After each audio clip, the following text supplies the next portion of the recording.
Wow, it's been 2 years since I reviewed a game, and with October coming, it's gonna be a big year, and what better time than to review a video game? Better start with the classics. Some NES games. Wait a minute.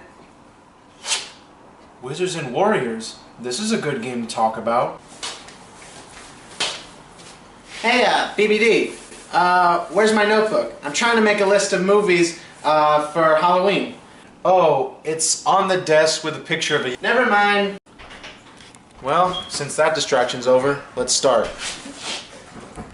It was a game developed by Rare, who are well known for their many great titles on the Super Nintendo and Nintendo 64, but they've gone downhill after Microsoft bought them. But we're not here to talk about that. I'm here to talk about one of their earliest titles on the NES. With that being said, let's have a look at Wizards and Warriors. Okay, pop this sucker in there and begin. The game starts showing a title screen with a catchy tune, then we are shown a map screen and wow, I have a long way to go. Then we are introduced to the player character, which is a generic looking knight who looks nothing like the guy on the cover. What happened? Were the game developers too lazy to make him look more interesting?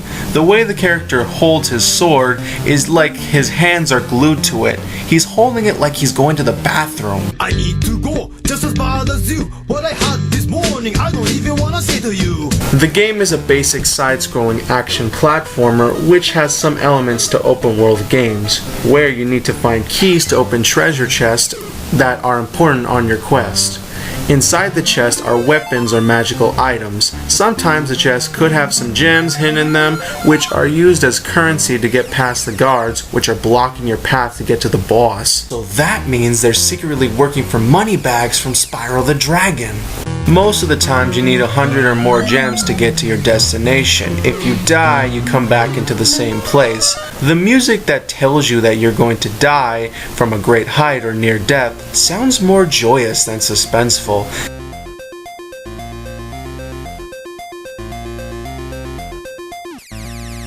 The only consequence for dying is that your score resets.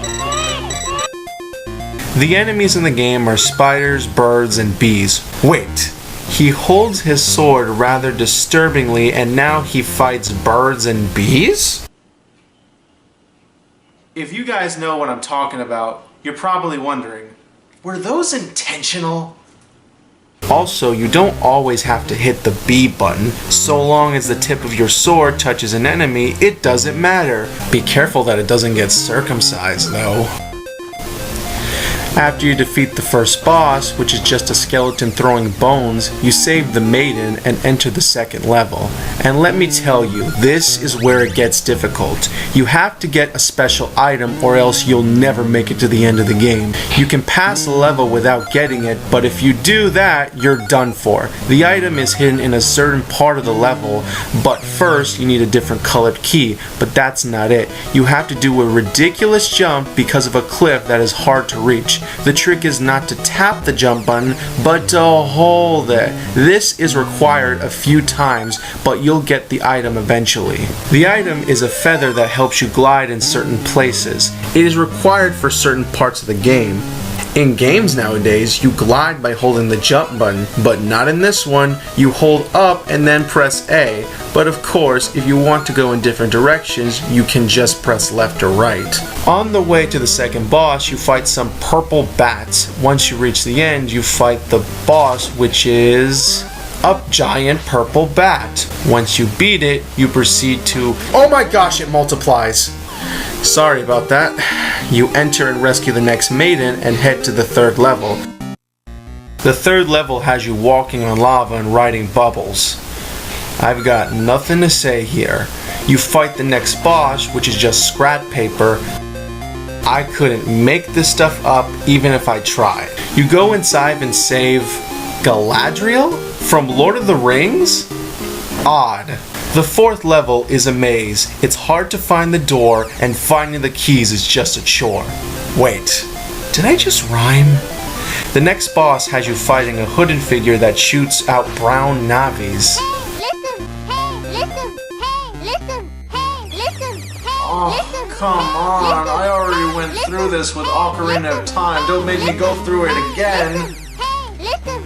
Now, if you're wondering if all you do is explore to collect gems, thankfully there is some variety in the next level. All you have to do here is fight a giant spider that multiplies. Why do bosses multiply after defeating them? Next, you have to collect 50 gems and get a key that is on top of the tower. And let me tell you, it takes a while to get up there. You're gonna need some luck in some parts because of the platforms that go in and out. Due to being a 2D game, it can be a little tricky to determine whether you can land on the next platform. Once you're finally in, you have to do the same thing over by collecting gems in addition to collecting different colored keys in each of their respective rooms. Once you accomplish that, you fight a skeleton the size of an ant throwing bones at you. And whoa, it just keeps growing. I better be careful and more bats! Finally, we're in the last room and oh yeah, this room. Whatever you do, collect whatever gems you can because in order to fight the final boss, you have to collect 100 gems in a small room that only has 20. It takes a while because after killing enemies, they respawn in order to give you more gems. This is just repetitive. We've reached the final boss, the wizard. You know, wizards and warriors that only contain one wizard and one warrior. He's not all that bad. You just have to find a safe spot, then rinse and repeat. You enter the room and rescue the final maiden, and that's the whole game. Wizards and warriors, it has good challenge, great level design for the most part, and the music's pretty cool. Some of the enemy designs are a little off, like scrap paper here, and the game can get a little repetitive, but not as much. This is one of Rare's underrated titles, as well as one of the most underrated NES games. Do check it out, and my rating of this game is just get to the end. Hey, BBD, can you get that? I'm watching my favorite movies on my iPad now. Sure thing, Mr. Couch Potato. Input! Need more input!